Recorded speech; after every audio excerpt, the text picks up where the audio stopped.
Olá, muito boa tarde. Há 50 anos, o Concílio Ecuménico Vaticano II inaugurou uma nova presença da Igreja Católica na sociedade através de um conjunto de propostas que daqui a pouco queremos recordar. Antes, mostramos alguns acontecimentos que fazem a atualidade religiosa. Mensagem e bênção do Papa para a cidade de Roma e para o mundo. Urbi et Orbi. Pela primeira vez na Páscoa, Francisco pediu a paz para todos e desejou-a pessoalmente a muitos dos que estavam na Praça de São Pedro.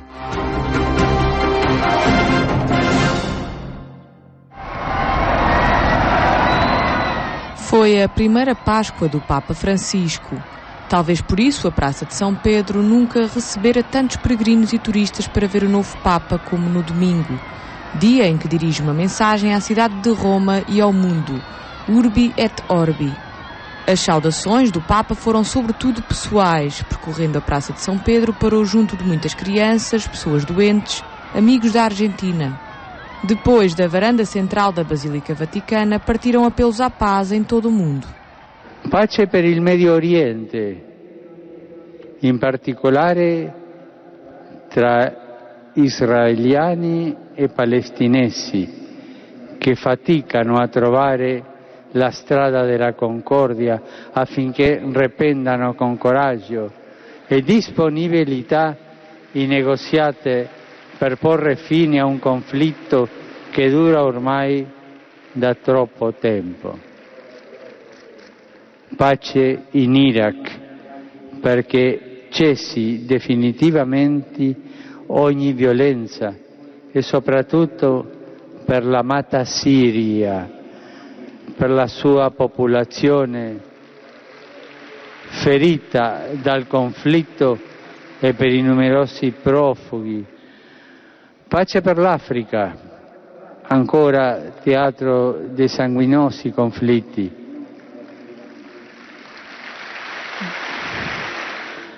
Pace in Asia, soprattutto nella penisola coreana, perché superino le divergenze e maturi un rinnovato spirito di riconciliazione. Francisco lamentou que o mundo esteja dividido pela ganância de quem procura lucros fáceis e ferido pelo egoísmo que ameaça a vida humana e a família. Depois deixou votos de que o anúncio da ressurreição de Jesus chegue a cada casa, a cada família e especialmente onde há mais sofrimento, aos hospitais, às prisões. Na noite de Páscoa, o Papa presidiu a sua primeira vigília pascal, voltando a apelar à confiança em Deus. Nella nostra vita abbiamo paura delle sorprese di Dio. Egli ci sorprende sempre. Il Signore è così. Fratelli e sorelle, non chiudiamoci alla novità che Dio vuole portare nella nostra vita.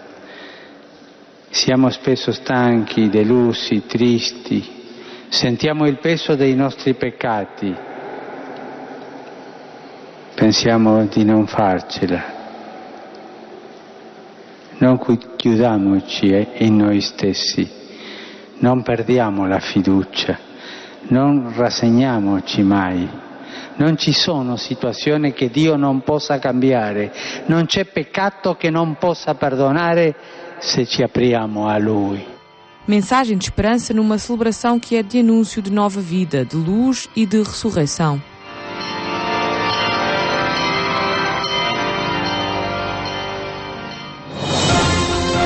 Agora mostramos-lhe um teatro. Atravessar um bosque, tendo por guia um cego que tem tantas dúvidas como os viajantes que conduz.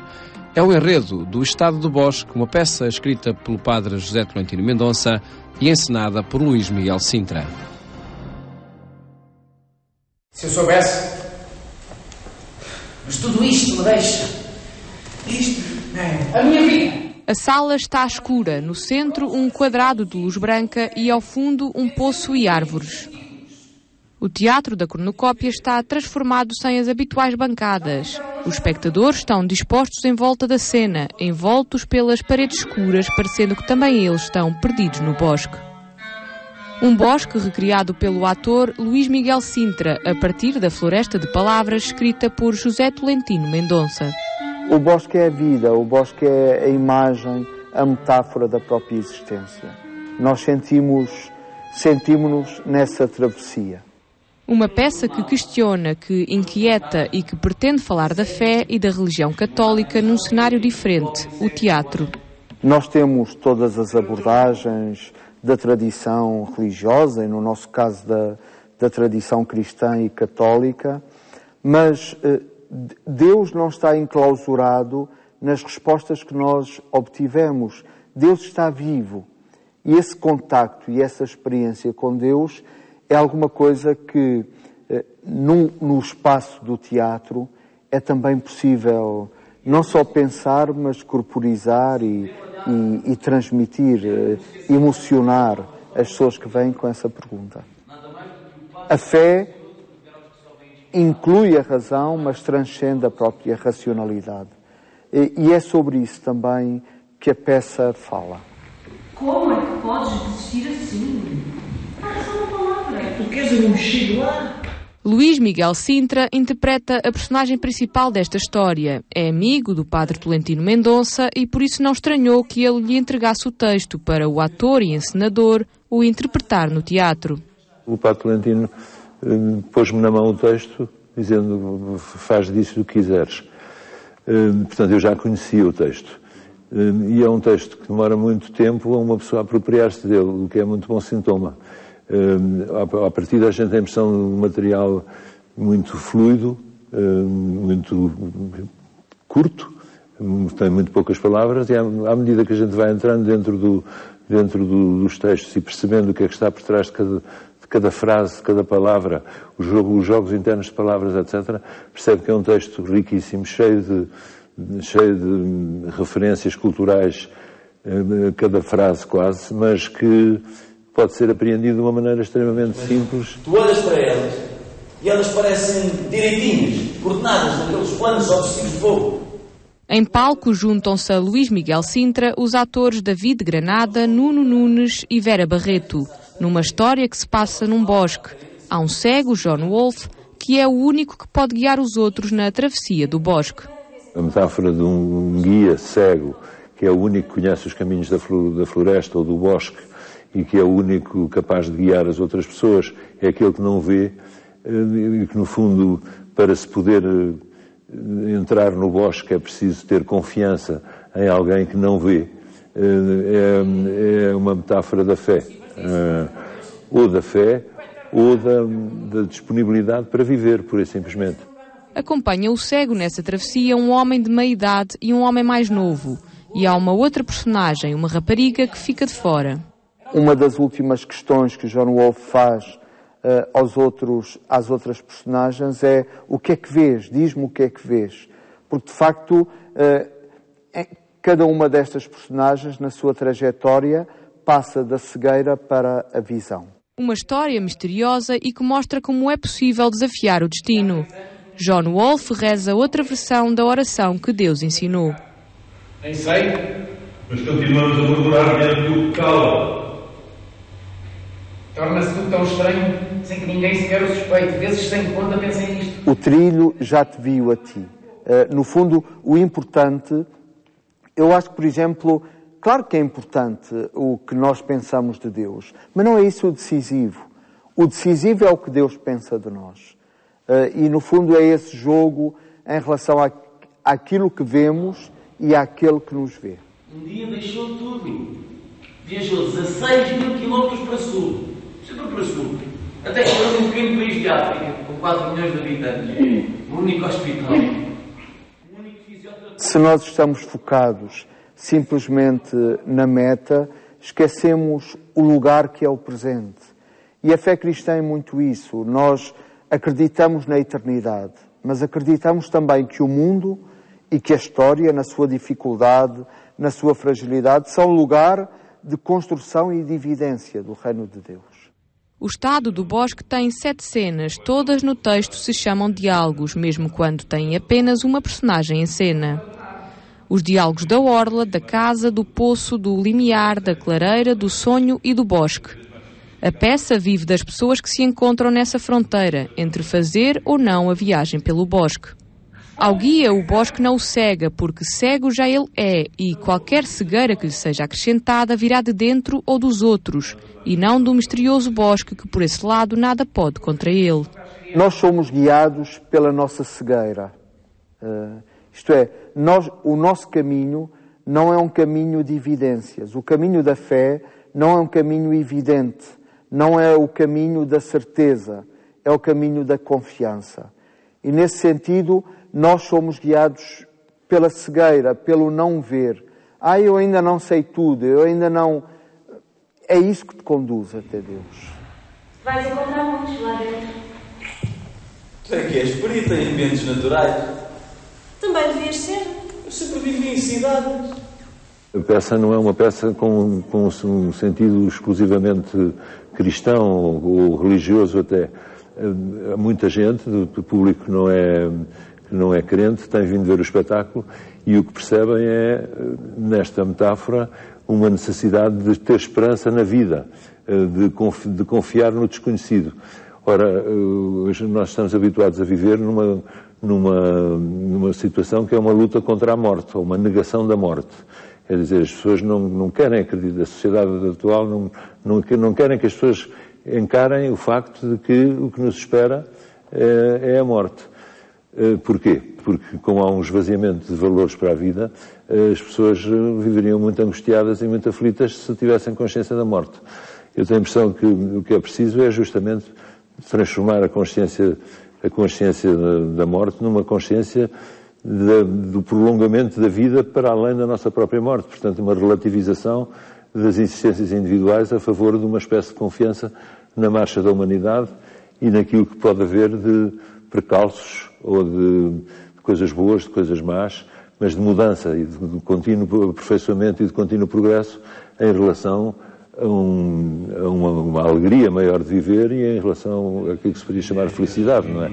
O Estado do Bosque, uma peça de teatro da autoria do padre Tolentino Mendonça, considerada pela crítica um espetáculo poético e metafísico de grande beleza e profundidade.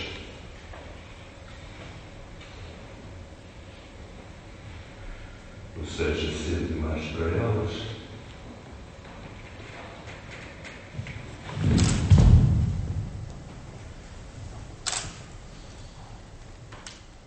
Estas e outras notícias estão em atualização permanente no portal de informação da Igreja Católica em Portugal, em agência.eclesia.pt. Agora, a apresentação das propostas saídas do Concílio Vaticano II.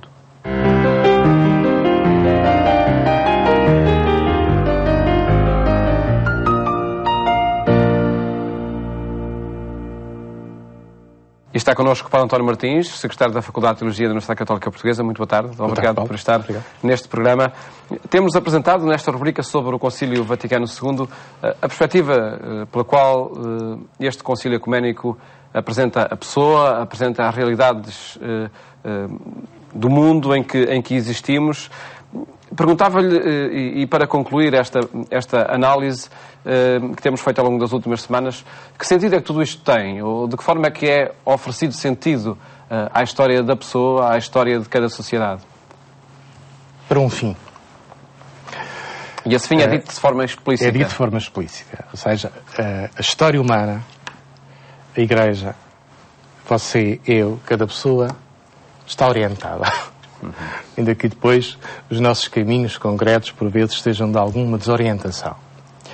Portanto, está orientada, e cá vem sempre, que temos esta linha subjacente ao texto da Gaudia et Spes, que é Jesus Cristo a iluminar, a revelar, a orientar.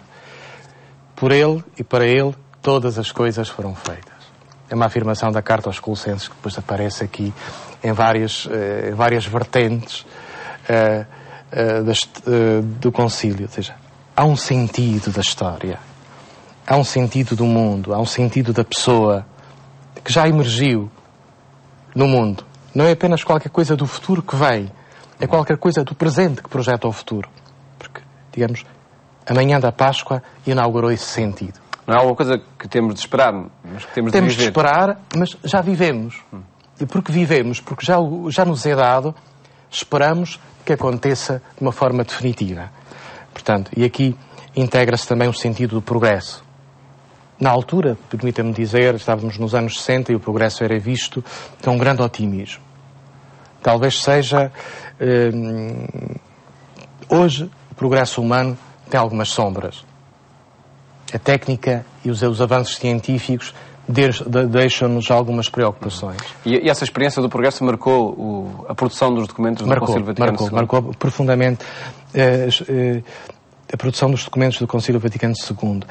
Há subjacente também, não está dito, mas está subjacente, digamos, o otimismo do Padre Teilhard de Chardin, que é uma leitura evolutiva da história do mundo, da história do universo, que caminha evolutivo e progressivamente para um fermento que é a própria vida de Cristo, para uma realização final, para uma plenitude de vida que a tradição bíblica chama parousia. Portanto, o fim não é onde tudo acaba. O fim é onde todas as criaturas, todas as aventuras humanas, toda a história, todos os povos encontram a sua perfeição. Portanto, este é o sentido e o definitivo da esperança cristã. Por isso o Concílio nos diz, este sentido futuro ajuda-nos a intervir, ajuda-nos a amassar a história, a construir os valores da justiça e da paz. Porque os valores da justiça e da paz, todo o bem que aqui fizermos hoje, numa sociedade mais humana e mais pacífica, encontraremos no reino dos céus purificado. É tão bonito isto. Acredito que seja também uma experiência que se faz a partir da condição crente, não somente a partir, enfim, de uma experiência de relação entre pessoas, na construção da história pessoal e da sociedade. A experiência crente não é uma experiência isolada da condição humana. Isso, digamos, é das dimensões profundas do concílio. A consciência crente é também tem uma tradução prática, o serviço à humanidade, ser contemporâneo desta humanidade, ser também portadora de esperança para esta humanidade. Digamos, a condição crente é poderemos dizer pelo Concílio, este introduzir um fermento de sentido e um fermento de esperança no drama da condição humana, que é construir a cidade dos homens e das mulheres em igualdade de circunstâncias com todos os outros, lutando pela dignificação da vida, do trabalho, da cultura, da educação, da saúde, para falar um bocadinho de situações de debate contemporâneo entre nós. E aqui estamos em igualdade de circunstâncias. Digamos, o que o outro precisa não me é indiferente. É aí que se constrói o tal novo céu e nova terra e... Sinais do novo céu e da nova terra. Portanto, que é curioso. É algo com espaço e no tempo ou algo simbólico que esta expressão quer traduzir? Não é apenas simbólico. A expressão é, na sua projeção de futuro, é uma expressão simbólica. E, portanto, para dizer o que há de vir, nós não temos outra maneira de senão recorrer a um céu e uma terra na linguagem do Apocalipse. Mas não significam outro céu nem outra terra. Significam tudo o que fazemos hoje, tudo o que construímos, tudo o que lutamos pelo bem, pela justiça, que é portador das nossas ambiguidades. Digamos, o bem anda à mistura com algumas sementes de injustiça e de mal. Portanto, o definitivo da vida será a purificação de todas as contradições da história e, no fundo, o triunfo da justiça como dom de Deus. A partir dos documentos do Concílio Vaticano II, de que forma é que a experiência do humanismo, a experiência da realização da pessoa, exige um conhecimento do homem e um conhecimento de Deus? Que binómio é este e de que forma é que os dois se implicam mutuamente? Das expressões mais belas de Paulo VI, precisamente na homilia de 7/12 de 1965, que é a homilia de encerramento, ou uma das homilias quase de encerramento do concílio, que foi encerrado no dia 8, no dia seguinte, dia da Imaculada Conceição. E, portanto, Paulo VI faz como que uma recapitulação, numa grande densidade e beleza de linguagem, em duas afirmações. Para conhecer o homem, o verdadeiro homem, o homem integral, é necessário conhecer Deus. Pronto, isto recupera que nós vínhamos dizendo do número 22 da Gaudium et Spes. Verdadeiramente, o mistério do homem só se revela em Jesus Cristo. Mas também, para conhecer a Deus, é necessário conhecer o homem. Ou seja, há aqui uma expressão, diz-me quem é o teu Deus, que eu digo-te como é que tu vives a tua condição humana. O cristianismo traduz-se em humanismo. O cristianismo é uma proposta, a partir de uma experiência de encontro com Deus, diremos religiosa ou mística, é uma proposta de vivência da condição humana. E a aproximação entre Deus e o homem é o diálogo? É por aí que... É o diálogo irrenunciável. E, portanto, eu gosto que Paulo VI termine o seu discurso dizendo, a sua homilia, para conhecer a Deus é necessário conhecer o homem. Porque, depois estamos aqui, digamos, dizer que a antropologia é uma das dimensões irrenunciáveis da fé. Porque tudo quanto Deus tem para nos dizer, diz-nos através da nossa condição humana, e só em nos encontramos uns com os outros e encontramos o melhor de nós próprios e encontramos Deus dentro de nós próprios na identidade e no assumir da nossa condição humana. Tudo acontece a partir de um tu, um eu, um nós. E um corpo. E uma história. Que é a minha e a sua. E isso mesmo o Concílio nos recordou, como aqui foi apresentado pelo Dr. Martins, o que agradeço. Muito obrigado. Muito obrigado. Por ter estado neste programa, onde quisemos apresentar esta perspectiva, como a pessoa é apresentada nos concílios, nos documentos do Concílio Vaticano II. O programa Eclésia regressa amanhã. Desejo-lhe um bom fim de tarde. Até amanhã, se Deus quiser.